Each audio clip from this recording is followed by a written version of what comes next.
दोस्तों जय हिंद। दोस्तों बीते दिनों केंद्रीय वित्त मंत्री निर्मला सीतारमण जी के द्वारा वित्त वर्ष 2024-25 के पूर्ण बजट पेश किया गया। दोस्तों बजट जिस पर हर वर्ग की निगाहें रहती हैं, ऐसे में इस वीडियो के माध्यम से हम बजट से संबंधित कुछ मुख्य घोषणाओं के बारे में बात करेंगे। तो आइए वीडियो को शुरू करते हैं और आगे बढ़ते हैं। दोस्तों इस बजट में नई टैक्स रेजिम में बदलाव किया गया है। अब नई टैक्स रेजिम चुनने वालों के लिए 7.75 लाख तक की इनकम टैक्स फ्री हो गई है। नई टैक्स रेजिम में अब 50,000 की जगह पर 75,000 रुपये का स्टैंडर्ड डिडक्शन मिलेगा। वहीं पुरानी टैक्स रेजिम चुनने पर 2.5 लाख रुपए तक की इनकम पर टैक्स नहीं लगेगा, लेकिन इनकम टैक्स एक्ट के सेक्शन 87A के तहत 5 लाख तक की इनकम पर टैक्स बचा सकते हैं। दोस्तों इसके अलावा बजट में इस बार सरकार ने मोटे तौर पर 7 चीज़ों पर कस्टम ड्यूटी घटा दी है और 2 पर कस्टम ड्यूटी बढ़ा दी है। इससे क्या होगा कि करीब 7 प्रोडक्ट सस्ते होंगे और 2 प्रोडक्ट महंगे हो सकते हैं।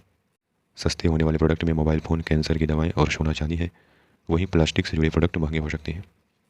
दोस्तों पहली बार जॉब करने वालों के लिए एक नया प्रावधान किया गया है। EPFO में पहली बार रजिस्टर होने वाले एम्प्लॉयज़ को 1 महीने की सैलरी के बराबर राशि, जो कि 15,000 रुपये से ज़्यादा नहीं होगी, 3 किस्तों में ट्रांसफ़र होगी। वहीं एम्प्लॉयमेंट के पहले 4 साल में एम्प्लॉय और एम्प्लॉयर दोनों को उनके EPFO कॉन्ट्रीब्यूशन के अनुसार इंसेंटिव मिलेगा। इसके अलावा सरकार हर एक एडिशनल एम्प्लॉय के लिए EPFO योगदान के लिए एम्प्लॉयर्स को 2 साल तक हर महीने 3,000 रुपये तक का रीइम्बर्समेंट करेगी। दोस्तों बजट में सरकार ने एग्रीकल्चर और उससे जुड़े सेक्टर के लिए 1.52 लाख करोड़ रुपए दिए हैं, जो कि पिछले साल 1.25 लाख करोड़ रुपए से ज़्यादा है।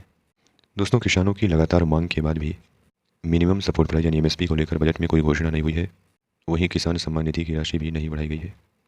दोस्तों बजट में सरकार 500 टॉप कंपनियों में 1 करोड़ युवाओं को इंटर्नशिप के अवसर देने के लिए एक योजना शुरू करने की घोषणा की है।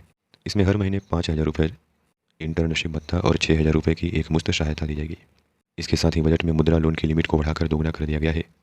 पहले इस स्कीम के तहत MSME के लिए 10 लाख तक यानी 10 लाख रुपये तक का लोन मुहैया कराया जा रहा था, जो कि अब दोगुना करके 20 लाख रुपये तक कर दिया गया है। प्रधानमंत्री मुद्रा योजना में 3 कैटेगरी है। शिशु लोन के तहत 50,000 रुपये, किशोर में 5 लाख रुपये तक तथा तरुण में 10 लाख रुपये तक का लोन दिया जाता था। दोस्तों बजट में महिलाओं और लड़कियों को फायदा पहुँचाने वाली योजनाओं के लिए 3 लाख करोड़ से अधिक का आवंटन किया गया है। सरकार वर्कफोर्स में महिलाओं की भागीदारी को बढ़ावा देने के लिए कामकाजी महिलाओं के लिए हॉस्टल बनाएगी। वहीं बजट में केंद्र सरकार बिहार के नालंदा राजगीर कॉरिडोर सहित नालंदा को पर्यटन स्थल के रूप में बढ़ावा देगी। काशी विश्वनाथ मंदिर की तरह विष्णुपद मंदिर और महाबोधि मंदिर में कॉरिडोर को डेवलप करेगी। दोस्तों सरकार ने बजट में एंजल टैक्स खत्म करने की घोषणा की है। अभी तक क्या है कि कोई प्राइवेट कंपनी अपने शेयर उसके फेयर वैल्यू से अधिक कीमत पर बेचती है तो उस कंपनी को एंजल टैक्स पेमेंट करना पड़ता था। आमतौर पर एंजल स्टार्टअप्स कंपनियों पर लगता था जब उनमें कोई इन्वेस्ट करता था। इससे स्टार्टअप को टैक्स से राहत मिलेगी। दोस्तों बजट में बिहार और आंध्र प्रदेश के लिए खास घोषणाएं की गई हैं। बजट में बिहार को 58,900 करोड़ तथा आंध्र प्रदेश को 15,000 करोड़ का पैकेज दिया गया है। इस पैकेज के माध्यम से बिहार और आंध्र प्रदेश में इंफ्रास्ट्रक्चर विकास पर ध्यान दिया जाएगा। वहीं दोस्तों बजट में डिफेंस के लिए यानी रक्षा के लिए 4.54 लाख करोड़ रुपये का बजट एलोकेट किया गया है, जो कि फरवरी में अंतरिम बजट में मिले 6.21 लाख करोड़ रुपये से 1.67 लाख करोड़ रुपये कम है।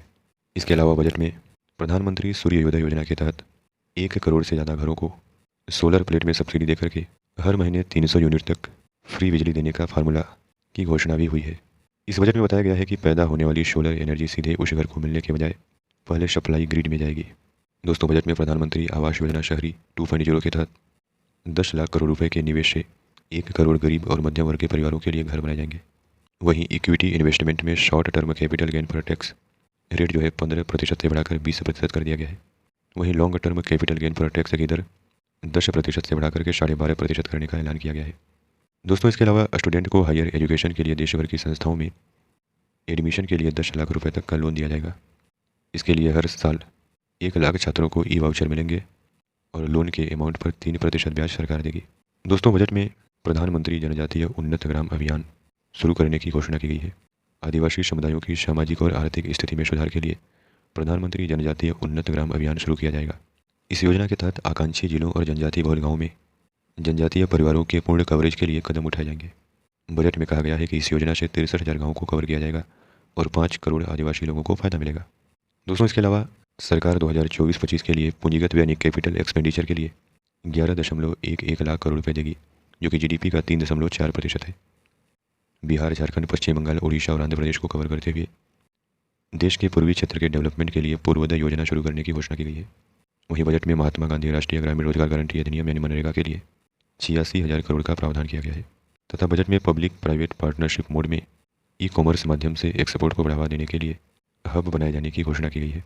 इसके अलावा ई कॉमर्स ट्रेडर्स पर लगने वाले टैक्स को 1% घटाकर 0.10% किया गया है, जो कि ऑनलाइन सामान या सर्विस बेचने वाले किसी भी डीलर को यह टैक्स देना होता था। दोस्तों, वित्त मंत्री निर्मला सीतारमण जी ने एनपीएस वात्सल्य स्कीम की घोषणा की। नाबालिगों को इनके जरिए लॉन्ग टर्म सेविंग का ऑप्शन मिलेगा।